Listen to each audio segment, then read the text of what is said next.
needed to get away. After months of working late nights in the city, I just wanted silence. Fresh air. Somewhere without Wi-Fi, without traffic, without people. So when I found a cabin rental in the hills of northern Vermont, cheap, cozy, and surrounded by pine forests, it felt perfect. The ad mentioned a peaceful, self-sufficient community nearby. That didn't sound bad. The first 2 days were bliss. The air was sharp and clean, and the forest behind the cabin went on forever. I spent my mornings hiking and my nights drinking tea by the fireplace. The only sound was wind through the trees. But on the third night, I noticed something strange.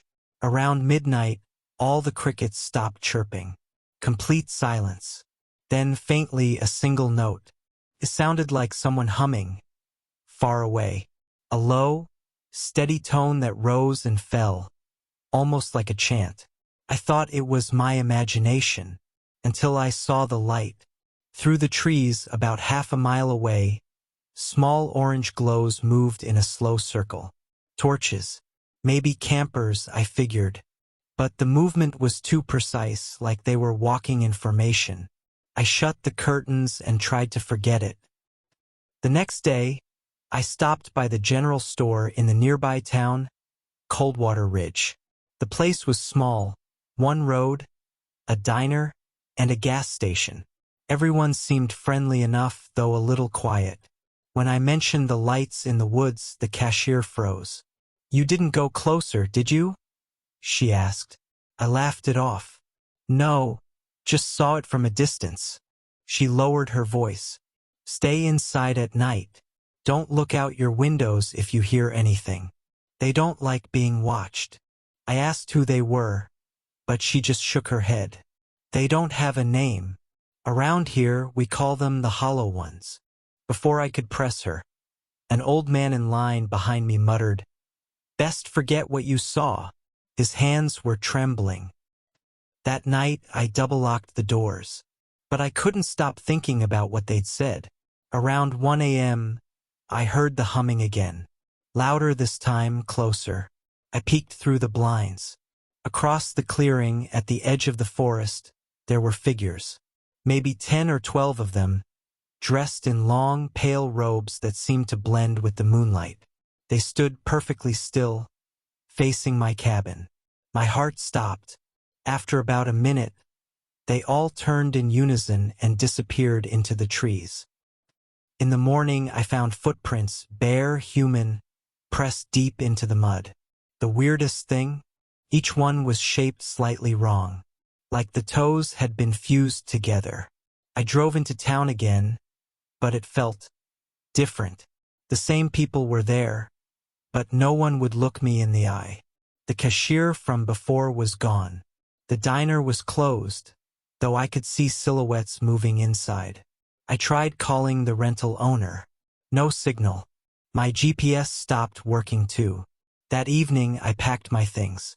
I was leaving before dark, but when I started the car, the engine sputtered and died. The gas gauge was full, but the battery light was flashing red. Then I heard it again, the hum, louder, coming from every direction. I stepped outside and froze. The forest was glowing. Dozens, maybe hundreds, of faint orange lights swaying between the trees. I ran to the cabin, slammed the door, and killed the lights. Through the window, I saw them coming closer. The chanting had words now, soft, rhythmic, impossible to understand. Then 3 knocks on the door. Slow, deliberate. I didn't move.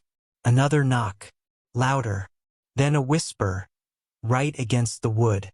"Open and see the hollow truth." I held my breath. My phone vibrated on the table. A text from an unknown number. "They're not alive. Don't let them touch you." The humming grew violent, shaking the walls. I backed toward the bedroom and grabbed a fireplace poker. Then silence. I waited a full minute before looking outside. The lights were gone. The forest looked normal again. When morning came, I got the car working, battery perfectly fine. I didn't stop driving until I hit the interstate. A week later, out of curiosity or stupidity, I tried to find the cabin listing again. It was gone. No record of it. Even the town, Coldwater Ridge, didn't appear on the map anymore. But sometimes, late at night, I still hear that faint humming outside my apartment window. And a few days ago, someone slipped an envelope under my door. Inside was a single photograph, taken from the woods, showing me inside the cabin that night. On the back, written in shaky handwriting, were the words, "Once seen, never unseen. The hollow ones remember."